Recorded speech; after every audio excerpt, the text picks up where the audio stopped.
I'm Matt Gresham. I started the Port of New Orleans 2 weeks before Hurricane Katrina. The news got more dire and the water kept rising. We had a trial by fire. We had a very good preparation plan, as did most. We did not have a recovery plan. That's what everybody became aware of very, very quickly, that nobody had a recovery plan for a disaster of that magnitude. And the White House called Gary Lagrange, our CEO at the time, and said, "What do you need?" He immediately, as anybody would say, we need first aid supplies, we need water, we need blankets, we need things of that nature. There was a pause, and they said, "No, what do you need to get the port reopened?" We said, "Well, we're going to need power, we're going to need law and order, we're going to need manpower, we need places for people to live, to get the workers back." The Maritime Administration was very critical in that moment.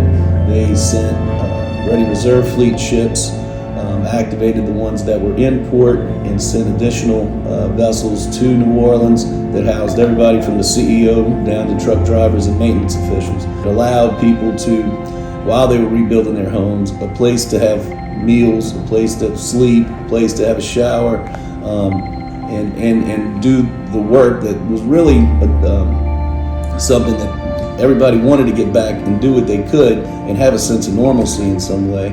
And I think it provided really hope in the maritime community and around the broader sense of the state, because they saw work that was being done. 2 weeks after the storm, we moved our first cargo, which was steel bound for the Hyundai plant. A day later, we worked our first container ship, which was the Likes Flyer. The administration building at the Port of New Orleans was the headquarters for the state police and a lot of military groups as well. We were really the only public building that was functioning at that time. Multiple news outlets were actually reporting that Fats Domino was missing in the floodwaters, and it was shortly after that that we received a picture from our harbor police of Mr. Antoine Fats Domino getting on a harbor police boat in the Ninth Ward from his home and being evacuated. You know, there's people that I think are meant for a moment, and Gary Lagrange, our CEO, then was perfect for that moment in time.